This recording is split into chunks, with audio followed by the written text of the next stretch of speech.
welcome back to another brand new edition of NH Unscripted. Ooh, you are my cara mia. I am your Jay and the Americans host like Ray Dudley. We are coming to you from the honeymooners like digs of the WKXL studios in Concord. You know the routine. Sit back on those water beds, light the incense, fire up the lava lamps, baby, because we got another beautiful show for you today. We are coming to you. Break out your transistor radios, by the way. The poor kids had the 8 transistor. The rich kids had the 16 transistors. Someday I'll have a 16. Who knows? 1450 AM, 103.9 FM for the folks in Concord. 101.9 FM for the beautiful souls in Manchester.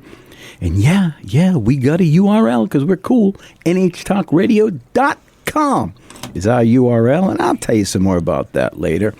Right now, I need to thank my sponsor. We are so happy to have the law offices of Shaheen and Gordon as our sponsor this year. ShaheenGordon.com is their URL. Write it down. I've told you, put it with your legal papers. ShaheenGordon.com. Their phone number is 603-614-5560. Yeah, they do it all. I got myself a little list here to remind you. They do car accident stuff, catastrophic injuries, DUIs, DWIs, estate planning, personal injury, divorce. Maybe even if you hit the lottery, call me first so I can be a friend of yours. But then you can contact them. They'll help you out with all that. Immigration, litigation, they do it all. They get offices in Concord, Dover, Manchester, Nashua, Peterborough. That's in New Hampshire. And then they have other stuff in Maine and Massachusetts. ShaheenGordon.com, because everyone should know a good lawyer. We really appreciate everything they've done. Well, I don't know how many people know actually how NH Unscripted got its start. Did I say got? I meant to say got. I don't know where that came from. Anyway, 6 years ago, I was approached by someone. I was schlubbing over at CTV, trying to do some project for somebody, helping out. Doris Ballard grabs me in the hallway, says, Ray, we have this podcast booth that's not getting a lot of use. Can you do something? And I said, maybe. And that was the genesis of NH Unscripted. They welcomed me in. I was able to invite so many people. And guess who's in the house today? Doris Ballard. I am so happy. How are you? Great. I'm just wonderful. Thank you for having me. Oh, my God. Are you kidding me? You. I owe this show to you. Oh, my gosh. Yeah. Wow. Well, and I kept it. So we did it. Yeah, but you're so great at it, really. Oh, my goodness. Yeah, you are. Checks in the mail. So, we started there at CTV. This started at CTV, and it went so well. And then, of course, COVID hit. Yeah. Couldn't get anybody in. But I kept it up kind of, with Zoom and all that kind of stuff, a little bit, dragging on. And then one day, Kat asked me if I would mind porting it over, if I would mind thinking about bringing it over to the radio station. And I'm like, I guess, if you think, how long could it last? 3 months, 6 months? We're going to be starting our 3rd year here shortly this year. It's great. No, thank you. I owe it all to you. I mean that sincerely. I am so honored. It was serendipity, really, that you came in that particular day, and I thought, got to lure this one in. He's a talented guy, so I'm happy for you. This is great. Oh, thank you. Yeah. Shortly after that, you retired from there, and you hit the road doing stand-up comedy. Or something close to it, right? Yeah, I like to call it stand-up comedy. I try anyway, yeah. I want to pick your brain for those who don't know. We see a lot of things about stand-up on TV, and it has morphed. It went through this whole COVID thing, too, and then what you couldn't say, what you could say, and all this stuff. And I thought it was almost the death of stand-up comedy at one point. Really? Yeah. There were a few, like Dave Chappelle, who would still push the envelope a bit. He didn't give a rip, know, and so he would say whatever he needed to. But so tell everybody how you went from like running CTV for a while and then stand-up comedy? How did that happen? I didn't always want to do stand-up comedy. I thought when retirement, because when I left Concord TV, it was just before COVID happened. In fact, we moved to Hampton in March of 2020, where COVID was, we were really in the throes of it. So, I always wanted to be involved in politics, because I was on the city council of Concord for 4 years, and I really loved it. I saw that we could make a difference on the city council and help people. And so I said, when I retire, I want to become, I think, a state rep. I want to run for the House of Representatives. So I was very excited about that, and I approached my husband of now 53 years. Who sits in the corner here today. Who sits in the little corner over there nodding his head. Yes, he does. And said, I want to run for the House when I retire. And he said, oh, okay, how much does it pay? Always going to that. Always going to a man after my own heart. The money, right? One of 9 children. It's always about the money. And I said, $100. And he says, $100 a week? Welcome to New Hampshire, my friend. And I said, try again. Very sheepishly, no, $100 a year. Huh. He said, what? He says, I said, yeah, but I get free mileage. I get my mileage reimbursed, right? There you go. He said, we only live a 5-minute walk, I said, oh, God. And he says, look, I'll give you $1,000 not to run. What? And all the free mileage you want. And all the free mileage. And I said, you know what? No. I took that money and I ran all right. I ran all the way to the nearest mall, I'll tell you, with that money.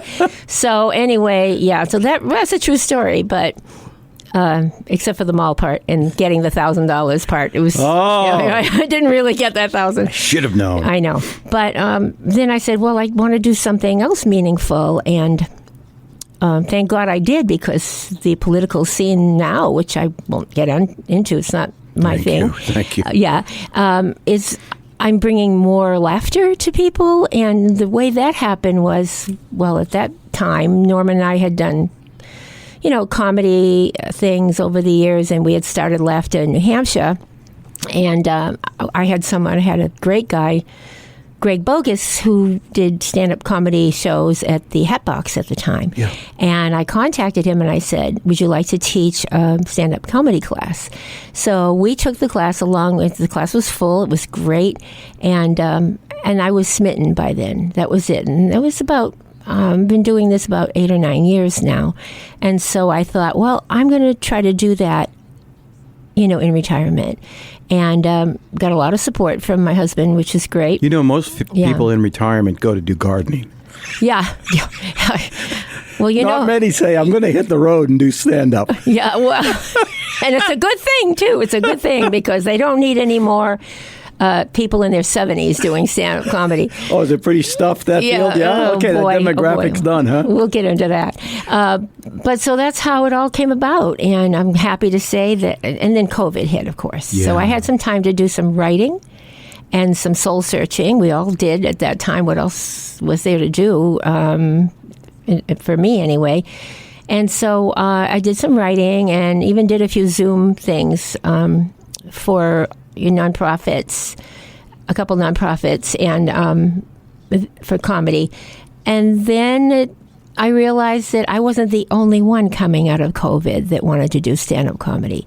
And it's now flooded with young people of all ages, but mostly younger people who think, this is my time, I'm going to, make it big. And God bless them. I mean, there's a lot of funny young people, a lot of funny people out there. And when I say young, I mean, I'm going to be 78 in 2 weeks. Man, congratulations. Okay.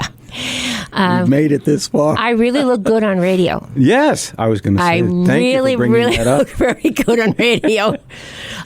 So anyway, so that's how it all happened. And so the experience I'm having now is quite interesting. Okay. before we get into your track record here, there's a couple of things I want to ask you about. You said Laughter in New Hampshire. Laughter, New Hampshire. What was it called?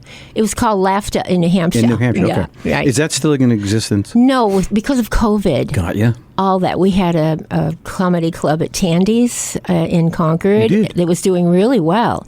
And then the March of 2020, we had a St. Patrick's Day show coming up. And we had only sold 3 tickets close to the show. And I said, there's something going on. And it was COVID. Oh, so we just gave the money back, and that was the end of that. Doris, hang on there. Ooh, Yeah. you opened so many doors. You are listening to NH Unscripted. Yeah, we're kind of like Brother Loves Travel and Salvation Show. I am your Neil Diamond-like host, Ray Dudley. Yeah, coming to you from the YMCA-like conditions of the WKXL studios in Concord. I can smell the pool chlorine from here. 1450 AM, 103.9 FM in Concord, 101.9 FM for the beautiful souls in Manchester. And we're talking comedy today. We will be right back.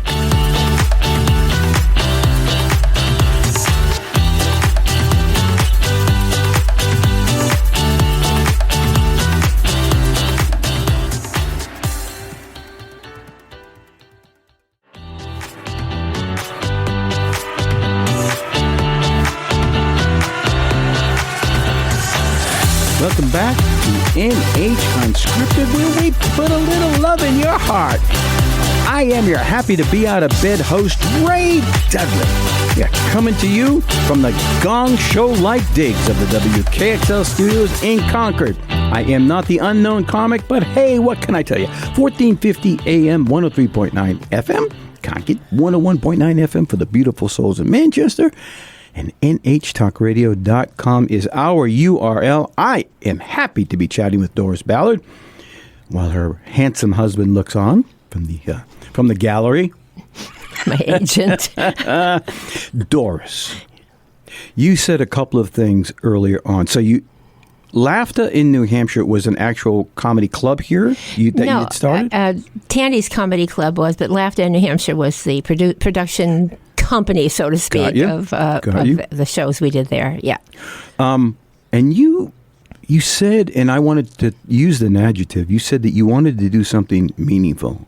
With an adjective or an adverb. Anyway, do you consider stand-up comedy to be meaningful to people? Do you look at your occupation here as it's just a side job, a side hustle for you, or that you're doing something for other people?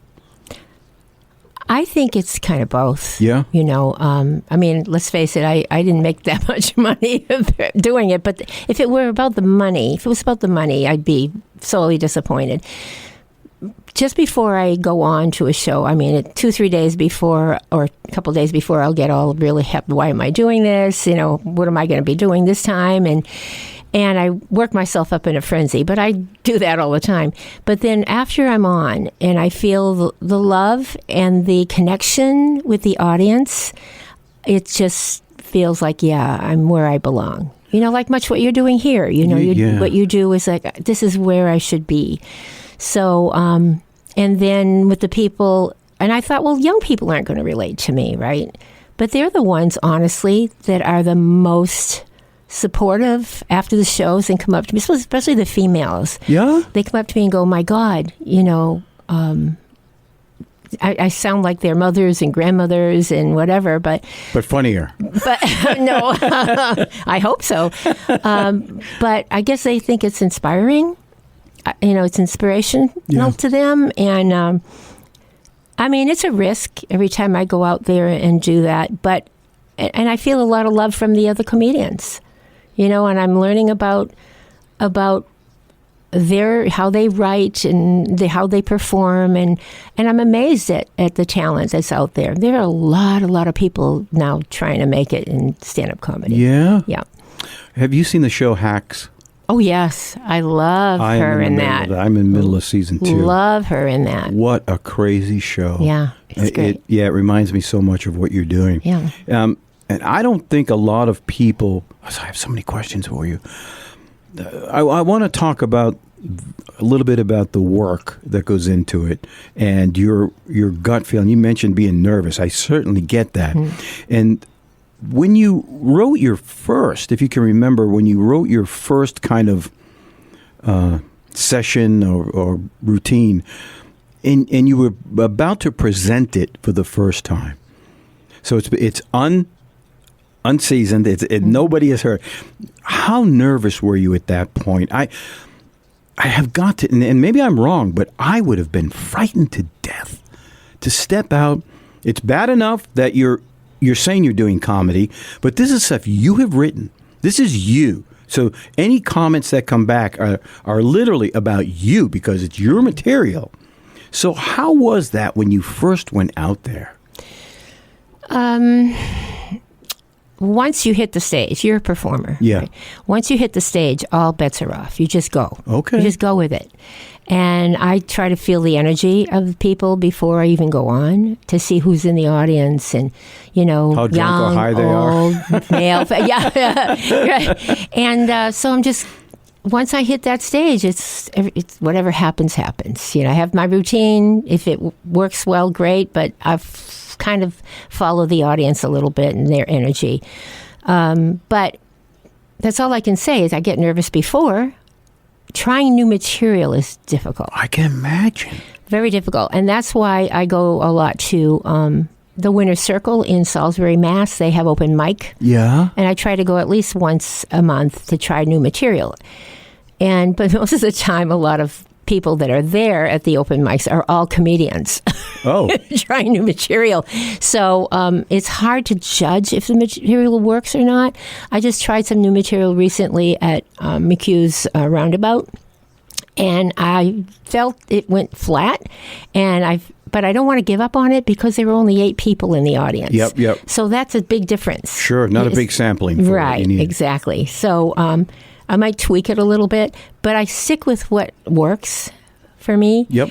And but it seems so repetitive. I mean, Norm's heard that material over and over and over again. So I can only imagine what it's like for my husband to be there in the audience. And he's sleeping now. Yeah. So I know it. But the audience has never heard it before. Yeah. So you got to stick with your good material that you feel comfortable with. Otherwise, it's a little unnerving to try new material in that respect. Yeah. So there are open mics that you can try things. So I don't know if I told you the last time we talked, but years ago, I thought about maybe doing stand-up. And I had a small little thing that I had written. But I had no intention of ever really kind of pursuing it. I had no idea how. And then one day, my brother calls me. He goes, "Hey, we're going down to Com Ave. Come on down to Com Ave, and we'll go scope out some of the comedians down there. It's open mic night." I go, "Oh, yeah, cool." So we go down, and we're sitting there, and we're listening. And unbeknownst to me, he, at the door, gave my name. Wow. To the bouncer, whoever was handling the thing at the time. And they call my name to come up to do... Get out. Yes. Yes. Wow. I'm totally unprepared. I had no idea. Now, it's a college scene down there in Common. Holy, that's a tough audience. No kidding. Yeah. And I was a nervous wreck. And I just had like a, 3-4 minute thing that I could pull out of my pocket. Mm-hmm. But the funny thing was, no one ever heard it because the bartender's grinding up margaritas in the back. Yep. You hear the blender going. Everybody's chit-chatting. They're smoking. Not an eye was on the stage. Nobody. Yeah. Nobody was listening. That can happen. And when I got done, a woman came up afterwards. She was testing her material. Mm-hmm. She came up. She had a notebook. She pulls up a chair. She sits down, and she starts doing her stuff. And I'm like, this is crazy. Yeah. What is this environment? And she would tell a joke, and if it worked, she'd make a note. If it didn't, she'd be like, okay, we're not using that one. Yep. Exactly. It was fascinating. Yeah. What a process. Yeah. I cannot. That ruined me for life. I did not go back. I never went back. I say stick with theater because you're amazing. Oh my God. That's I mean, not that you wouldn't do great in stand-up, but it's a different animal. Your job is fine. You have no. Yeah. I'm making so much money. So much money. So how many? It's 78, almost 78. Yeah. How many gigs a year do you do? I try to go with, they're the younger ones. I can see they're booked like 3 or 4 times a week. They're really aggressive and whatever. Don't forget, we have to drive to those places. That's the other thing, right? Yeah.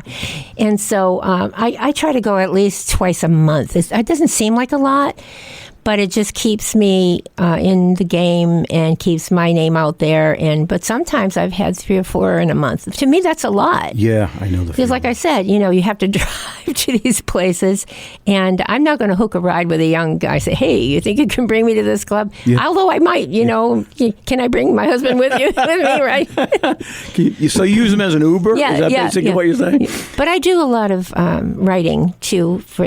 And I've been getting away from it a little bit because of performing, but now I want to take a little time off to do some editing and get that thing done because it's been getting at me. But I mean, I found that my own niche is to make fun of getting old, obviously, and to kind of be out there telling young people, you listen to me because this is going to happen to you. Like it or not, it's going to happen to you. No doubt. Right? And it's not funny. Although it is funny, it's not funny. Yeah. You're making fun of it on stage, making fun of myself. It is not, yeah. So I tried something one day. I says, I'm going to write a rap song. And it's called Don't Call Me Granny. So, I mean, it was really well done, because well received, because the first time, one of the times I performed, it's not typically very funny, except I have a hard time getting through the whole thing because it's so fast, and so I have to take a breath. Right, and so that's where the comedy came in. I mean, I had to stop and say, slow down a little bit, and my husband said, keep that in. Oh, I see. Yeah. Little help from the bench, eh? Yeah. Hang on. We're halfway through it. Time goes so fast. You are listening to NH Unscripted, where we are not your stepping stones. I am your monkeys-like host, Ray Dudley. Yeah, coming to you from the Hollywood squares-like digs of the WKXL studios, where I like to sit in the center square, me and Paul Lynn. 1450, 103.9 FM in Concord, 101.9 for the beautiful souls in Manchester. Doris Ballard's in the house, and we are talking the mechanics of comedy. We'll be right back.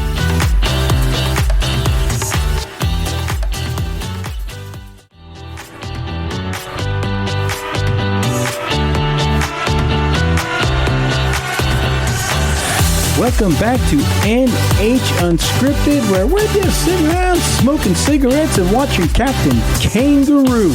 I am your Statler brother-like host, Ray Dudley. Yeah, coming to you from the honeymooner-like digs of the WKXL studios in Concord. 1450 AM, 103.9 FM on your transistor radios, 101.9 FM for the beautiful, beautiful, beautiful souls in Manchester. And NHTalkRadio.com is our URL. I'll give you a little bit more information on that when we come back after the next block. We are talking with Doris Ballard. Doris, now, did you just tell me that you were just in a competition for comedy? Oh, yeah, the 25th season, the annual Boston Comedy Festival. So, right. What is that comprised of? How does that even work? Oh my God, it's a whole week long of performers who, by last year had to put in their name to try to get accepted to be a part of the Boston Comedy Festival. And 72 ultimately are part of it. And they they'll move, like in my case, I was part of 12. And every single night this week, people are competing and performing 5-minute tight set, which is really tough. Yeah. And then that's going to be narrowed down to 4 at every preliminary, and then it goes down to 12, and then they pick the winner.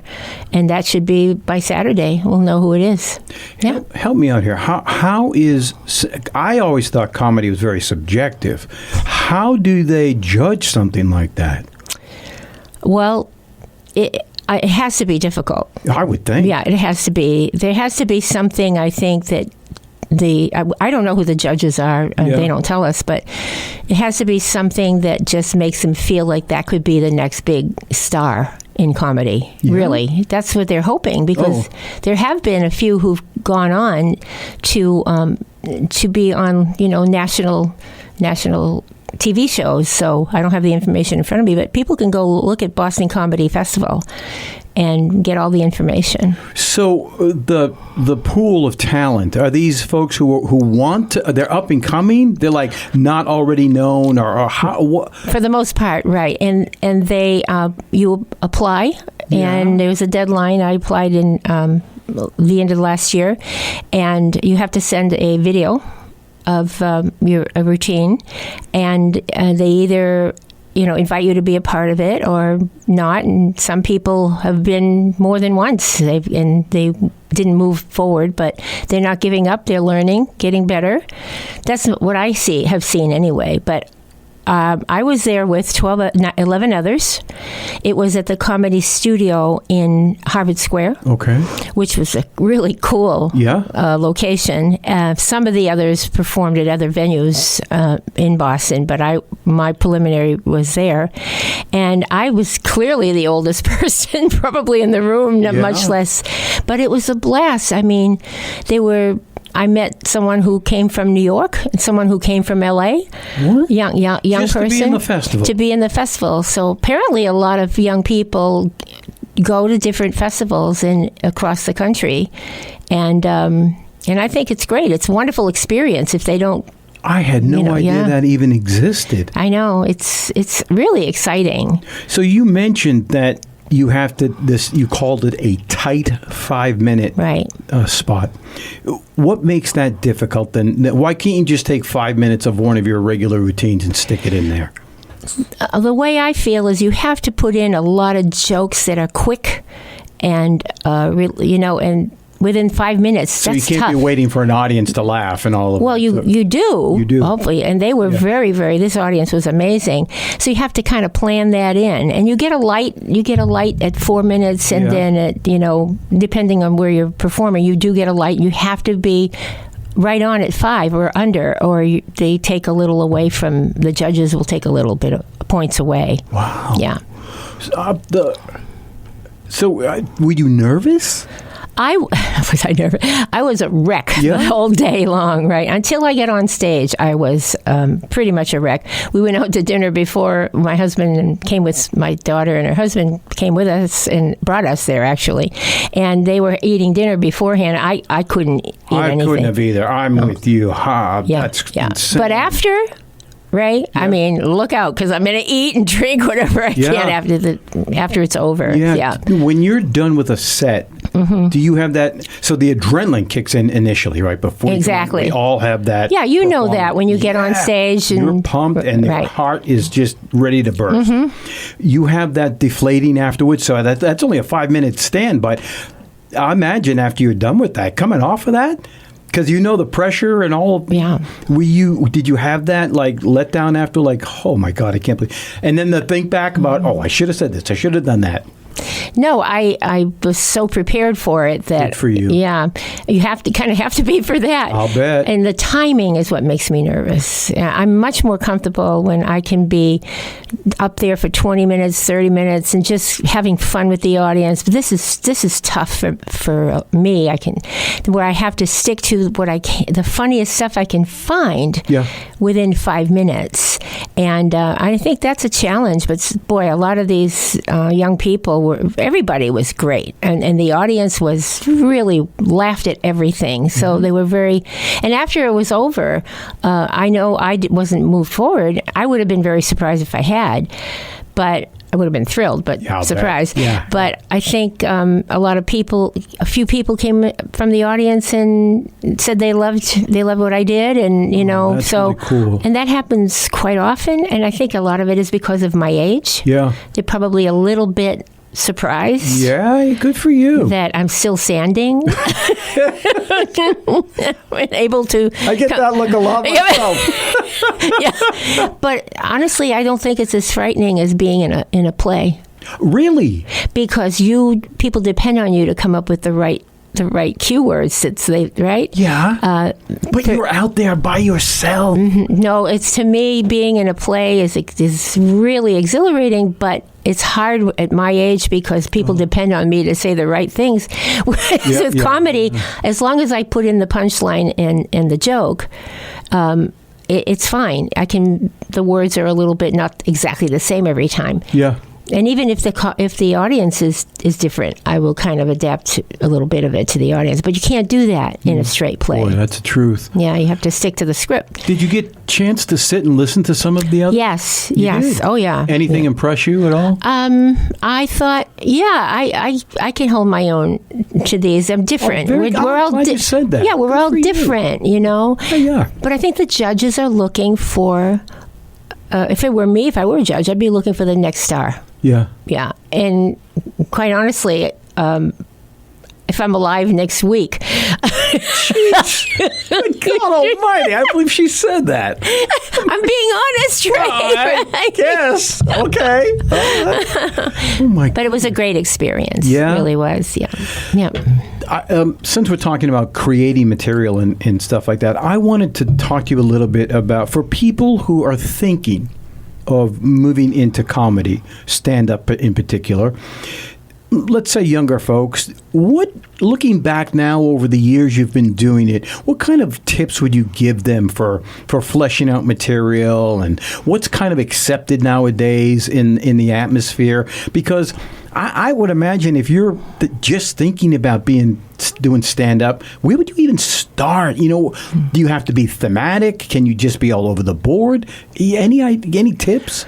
Well, I took classes with two instructors that taught comedy, Dave Radigan and Greg Bogus. Yeah. So I would say if you can find someone who's teaching, almost like a mentor kind of thing. Yes, yeah, teaching it, and then you graduate with them, and you have a showcase of material, all the class mates, and then you just grow from there. If you want to do it or not. But the writing, I would say just start making notes. Just anything that you think is funny. Yeah. Make a note of it. When you say you took lessons. Yeah. I either see people and I think, oh, they're just funny, or they're not. But what would you have to learn from somebody? When you say you took a lesson in comedy, what would that be? What kind of things does that fall under? Well, how to handle yourself when you get on stage. What to do with the microphone, the terminology that there's they specific use. Terminology. Yeah, well, I mean, there's either joke or not, laugh or not. No. Well, what do you do to get on stage? Like Greg Bogus started by letting us know that. What do we do when we get on stage? What do you do with the microphone? How do you start out? How do you end up? Hang on. All right. You are listening to NH Unscripted. 1 block to go. Oh, my God. Yeah. All right. I am your host, Ray Dudley. We are coming to you from the Taj Mahal-like digs of the WKXL studios in Concord. My God, it's cavernous in here. 1450 AM. NHTalkRadio.com is our URL, and I'm going to explain some of that when I get back. Doris Ballard's in the house. Be right back.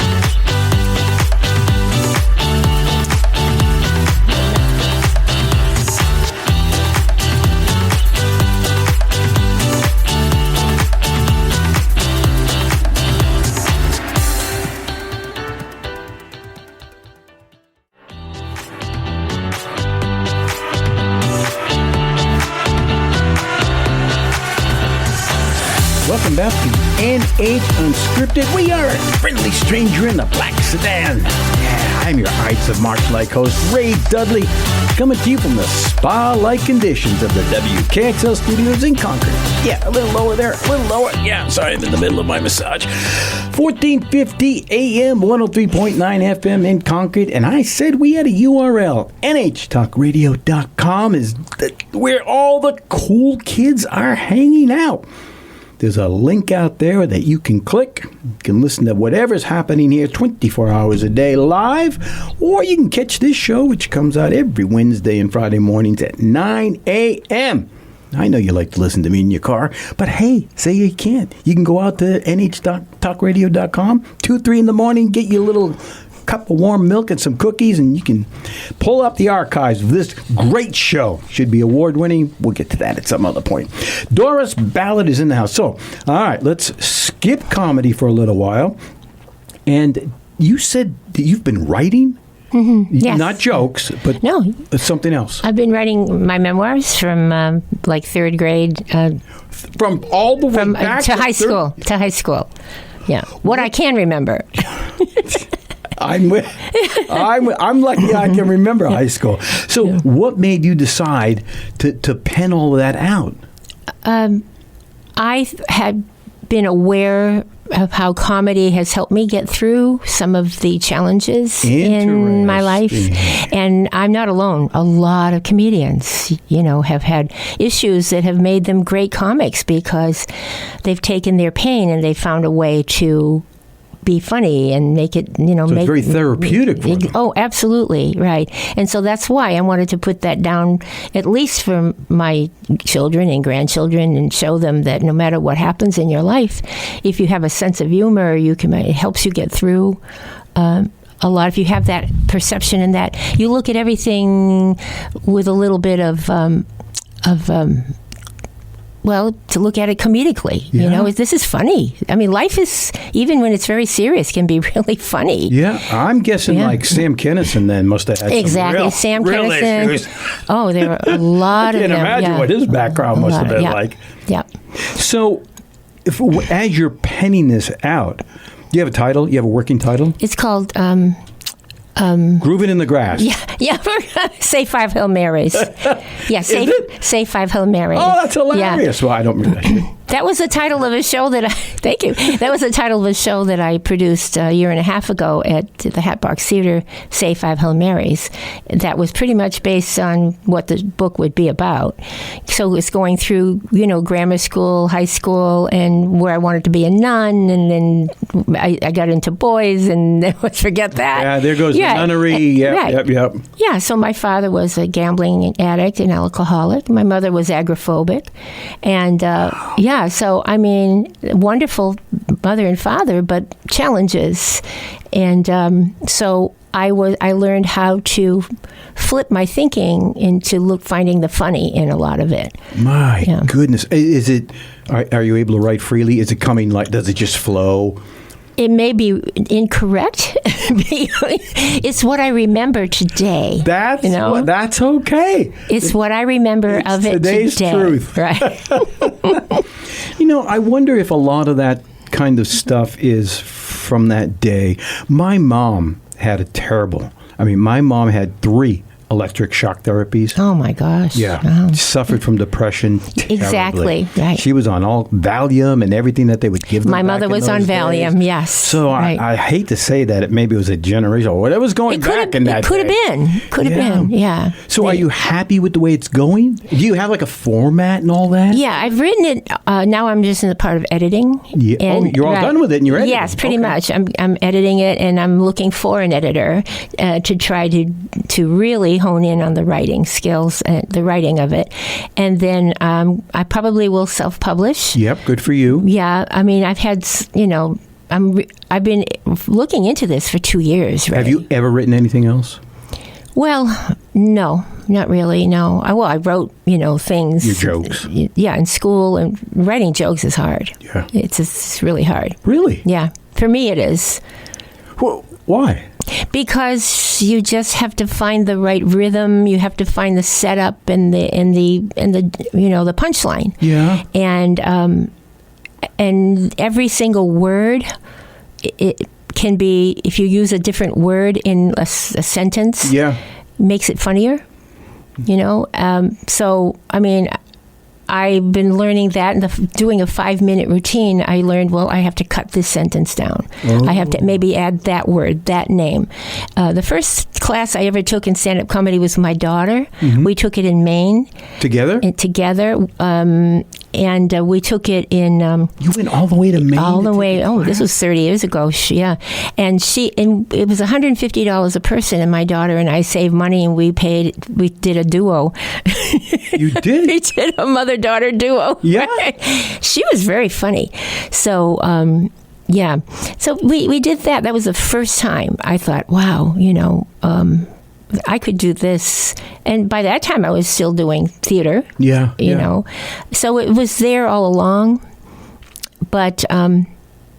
But now it's just a way to deal with aging. Mm-hmm. I almost want to be a messenger for young people. Oh, interesting. That's a lot of what I say, I hope to say, remember this, people. Yeah. Remember this now. You'll think about this when you're older. Oh, that comedian, she's not around anymore, but oh, God, now I know I'm at that age. Now I know what she was talking about, right? Yeah, it's kind of like a warning. Yeah, no, yes. Yeah.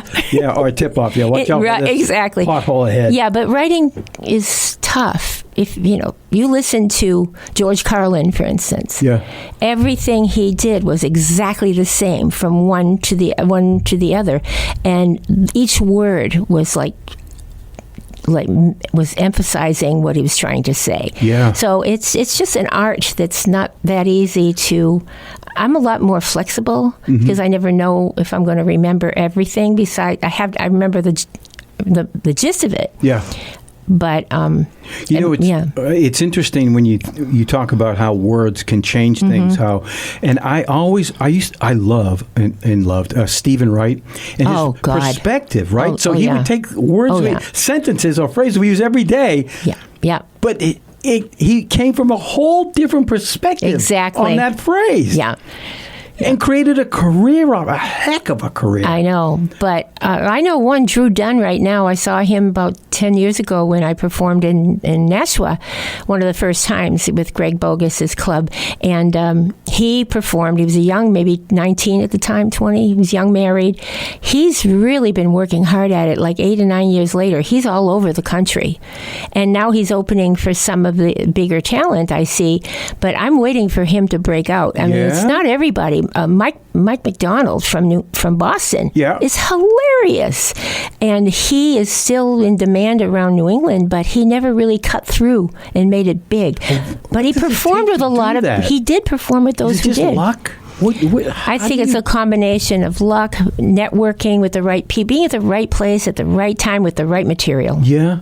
That's what I really believe. Man, oh man. Yeah. Now, you also, I want to get it all in. So, with dates, things that are coming up for you, and in a minute I want to get into you want to produce, but some dates, you got something coming up? Yeah, I have one coming up, and I'm slowing down a little bit because I want to get this thing done, but April 17th at the Soho Asian Restaurant in Hudson. Yeah. And also I'll be performing at the same stage with Jim McHugh, who he and his sister run the Boston Comedy Festival. Oh, so he's going to be coming back from the end of it, the finale of it. So I'm excited to be on the stage with him. You book all your own stuff? No. I've been fortunate enough to have bookers contact me, and Jim is one of them. He runs McHugh's in Portsmouth. I've performed there quite a while. He runs some in Maine at Chunky's Cinema, and.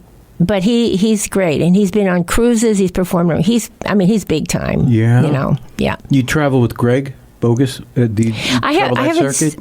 Greg, he's given me a lot of the first gigs, and he's at Lowell and the Luna Theater. I've performed for him a few times, which is really great. He's up at Lincoln a lot, too, up at Jeans. Yes, He does a lot of stuff. Yeah, he's a great guy. All of them are just really, it's a pleasure. And it's fun to be with young people. Yeah. I hope they say the same thing about us. Great to be with those old folks. Oh, no, here she comes again. Yeah, with her walker. Dadgummit. I want to squeeze it all in. So you said that now you getting back to where you kind of like to produce something. Mm-hmm. Are you talking about stage? Or? Yeah, well, a one-woman show. A one-woman show. You have something in mind? Yes, I do, but I can't say it right now. Oh, you dog!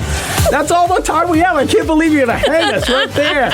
Now, we ain't too proud to beg. I'm telling you, I'm your Temptations-like host, Ray Dudley. We are coming to you from the Honeymooners Like Digs of the WKXL studios in Concord. Norton! Yeah, 1450 AM, 103.9 FM, Concord. 101.9 FM for the beautiful souls of Manchester. NHTalkRadio.com is our URL. Doris Ballard's in the house. Thank you so much for coming. Oh, it's been great. Thank you, Ray. You're awesome. Thank you, WKXL. Cliffhanger. Thank you.